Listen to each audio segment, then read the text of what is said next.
Alors après, dans les ateliers, ben, il y avait une bonne ambiance. Il y avait donc les fêtes qui se faisaient.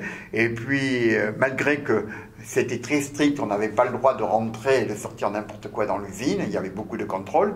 Les photos n'étaient pas autorisées à l'intérieur de l'usine. Et pour cause, c'est que on aurait pu photographier des choses qui étaient quand même ou des secrets professionnels ou des secrets de photos de la clientèle.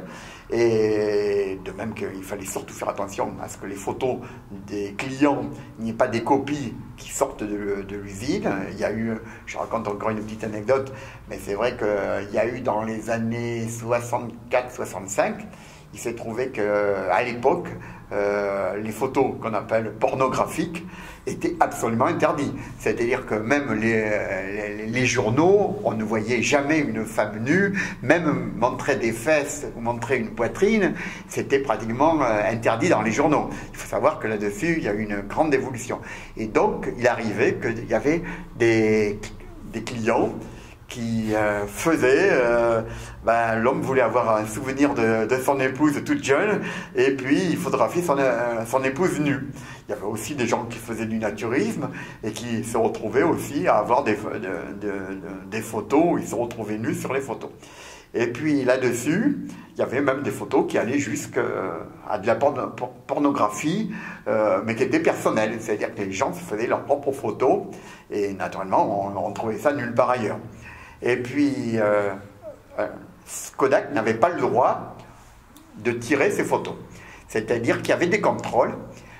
Souvent, on les reconnaissait parce que c'était des photos qui avaient des tendances de couleurs plutôt orange, rouge. Et que ce soit dans le développement des films, que ce soit dans les photos, ben, si on tombait sur ce type de photos, Kodak n'avait pas le droit de les fournir au client. Le client était convoqué et il pouvait assister à l'incinération de ses propres photos, mais dans tous les cas, Kodak ne les remettait pas. Et puis il s'est trouvé qu'un jour, il y a eu que le service était en pleine production, le service travaillait en 3/8 au tirage des photos, et puis la nuit, naturellement, il n'y avait que des hommes qui travaillaient. Et puis il y a un homme qui est tombé sur des photos vraiment, à la fois, je dirais, qui auraient pu être très compromettantes, mais en tout cas très osées pour l'époque. Et là-dessus, qu'est-ce qu'il a fait? Il a bloqué une des machines qui ne fonctionnait pas, il a mis les négatifs de la personne sur la machine et il a laissé tourner la machine pendant 1 heure ou 2. C'est-à-dire la même photo s'est répétée pour 400-500 fois. Avec un complice qui travaillait au développement, le complice a développé les photos. Ils ont coupé, ils sont passés dans une machine qui coupait les photos séparément. Et puis, il a réussi à sortir à 6 h du matin, quand il avait fini son travail, il a réussi à sortir avec son paquet de 400-500 photos de clients. Et puis, là-dessus, qu'est-ce qui se passe? C'est qu'il ne s'est pas contenté de tirer les photos, donc faute très très grave, mais en plus, ces photos, c'est qu'il a été les négocier à quelqu'un qui se trouvait du côté de Barbès et lui vendre les 400-500 photos.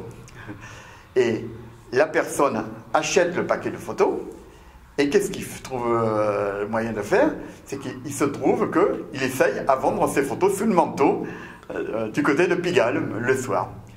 Et ça veut dire que 2-3 jours après que le client avait envoyé ses photos à Kodak pour être tirées, les photos étaient en vente du côté de Pigalle, mais le client n'avait pas encore reçu ses photos. Parce que, après là-dessus, c'est que Kodak n'avait pas disons, les services qui sont arrivés dans la journée et qui ont vu les photos, les originaux, ont bloqué le travail.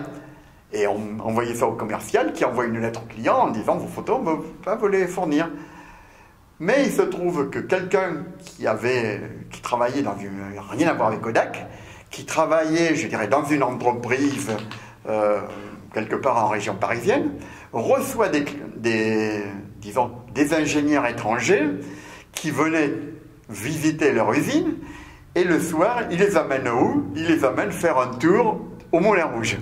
Et en sortant du Moulin Rouge, qu'est-ce qui se passe? C'est qu'ils se font racoler par quelqu'un qui vient leur dire sous le manteau, j'ai des photos à vendre. Et puis par curiosité, ils ont regardé les photos, et le problème c'est que cette personne-là reconnaît un ami à lui avec sa femme dans une situation terrible. Il achète la photo, et puis il appelle son ami en lui disant « Mais tu sais, j'ai fait... » Et là-dessus, l'affaire a été jusqu'au quai des Orfèvres.